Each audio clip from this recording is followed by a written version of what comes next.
ഇന്ന് 2026 ജൂൺ 24 ബുധനാഴ്ച വിദ്യാഭ്യാസ രംഗത്തെ പ്രധാന വാർത്തകൾ താഴെ പറയുന്നവയാണ്.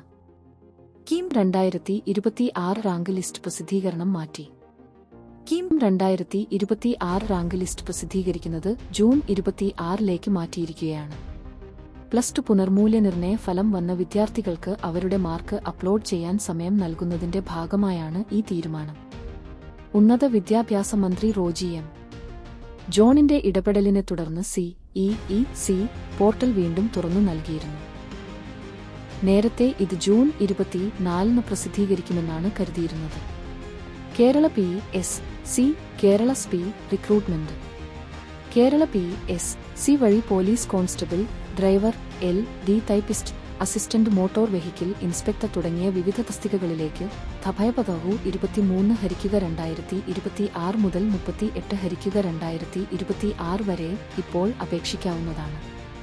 അവസാന തീയതി 2026 ജൂലൈ 1. ഔദ്യോഗിക വെബ്സൈറ്റ് വഴി ഓൺലൈനായി അപേക്ഷ സമർപ്പിക്കാം. ഇതിനായി അപേക്ഷാ ഫീസ് ഈടാക്കുന്നില്ല. സ്കൂൾ വാർത്തകൾ. അവധി സംബന്ധിച്ച അറിയിപ്പ്. മുഹറം പ്രമാണിച്ചുള്ള പൊതു അവധി സർക്കാർ ജൂൺ 26ലേക്ക് വെള്ളിയാഴ്ച മാറ്റിയിട്ടുണ്ട്. അതിനാൽ ഇന്ന് ജൂൺ 24 ബുധനാഴ്ച സംസ്ഥാനത്തെ വിദ്യാഭ്യാസ സ്ഥാപനങ്ങൾ പ്രവർത്തിക്കും.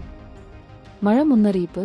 സംസ്ഥാനത്ത് ചിലയിടങ്ങളിൽ ഇന്നും നാളെയും ഇടിമിന്നലോട് കൂടിയ മഴയ്ക്ക് സാധ്യതയുള്ളതിനാൽ കാലാവസ്ഥാ വകുപ്പ് ജാഗ്രത നിർദ്ദേശം നൽകിയിട്ടുണ്ട്. സ്കൂളുകളിൽ കുട്ടികളുടെ സുരക്ഷ ഉറപ്പാക്കാൻ ശ്രദ്ധിക്കണമെന്ന് നിർദ്ദേശമുണ്ട്. വിദ്യാഭ്യാസ സംബന്ധമായ കൂടുതൽ വിവരങ്ങളോ അല്ലെങ്കിൽ മറ്റേതെങ്കിലും അപ്ഡേറ്റുകളോ അറിയാൻ താൽപ്പര്യമുണ്ടോ?